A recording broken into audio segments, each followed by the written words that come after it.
Hey guys, Alexander Williamson here with The Secret History Living Inside of Your Aquarium, and today I need you in an interactive episode. So, we have a couple things to touch on. First off, I wanted to talk about shrimp. So, let's see if we got any present up in here in the blue tank. So, over there by the albino or red rams, we have a blue Riley shrimp, and this tank is going to be my blue tank. Down here in the nursery, as you know, there was a slaughter.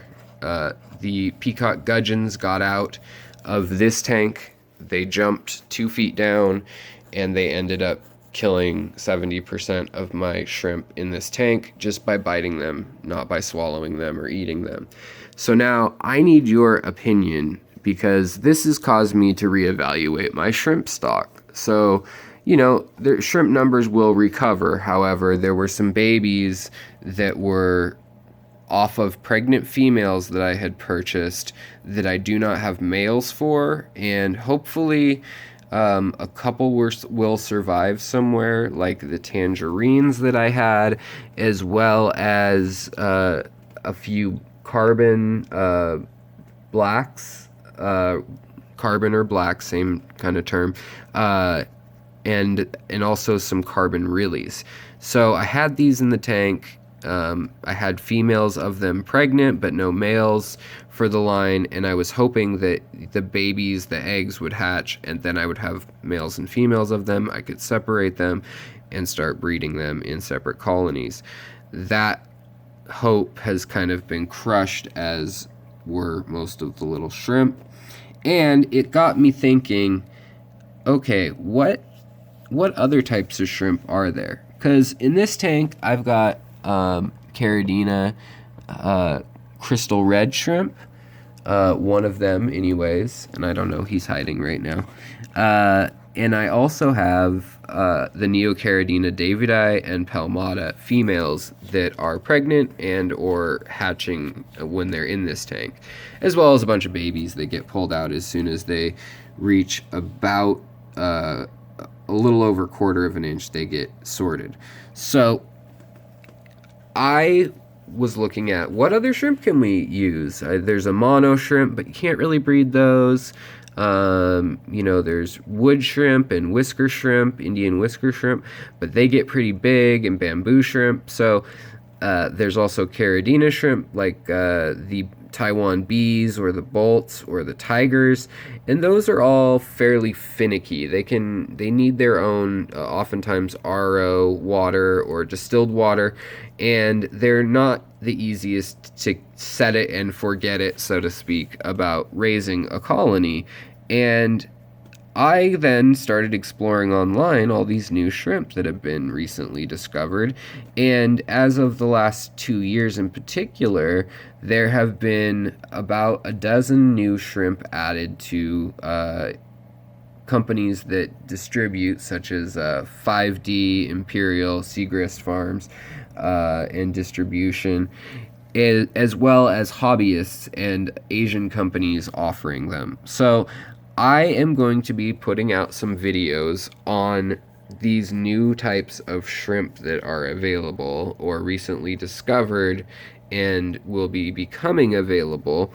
And I want to know from you guys whether you want to see that as one kind of overview where I just show a picture and the name and discuss it a little bit, like a few sentences about each shrimp of the ones that I find most interesting, and do that in like a 20-minute segment, or whether you guys would like maybe a segment more in depth about where they were found, what kind of conditions they need to live, and where to purchase them if they're currently available, as well as potential for breeding certain traits in, or crossing in or out with them from different variants in the wild. One of these shrimps that is already in the hobby would be the Malawa shrimp, some of the Sulawesi Indonesian shrimp, and some Thai shrimp, as well as Indian shrimp. There's a whole bunch. There's 1,500 out there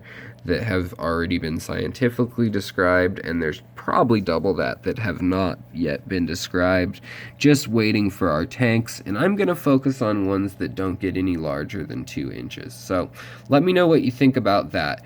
Now, the last part of this, and sorry, it's taking longer than I thought it would, as always, because I can't shut up, is the gudgeons. They jump into this tank, and 2 days later, what do you know? I have fry from something. And I also moved when that happened, because the shrimp were so traumatized and all hiding under rocks and things.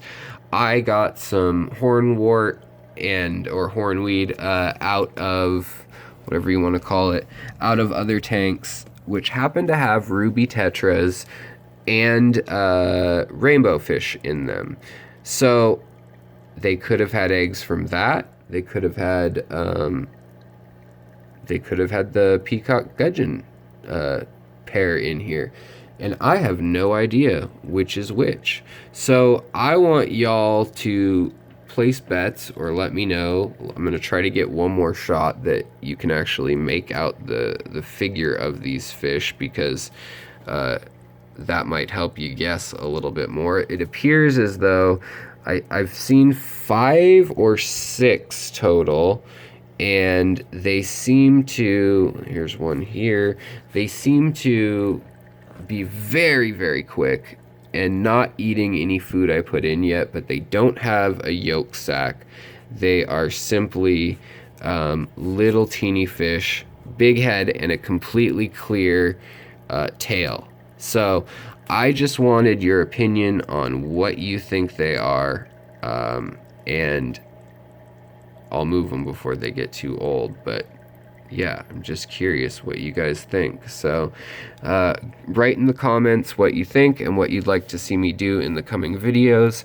I will talk to you shortly, and I hope you're all doing well. Take care of your fish, yourself, and keep on swimming.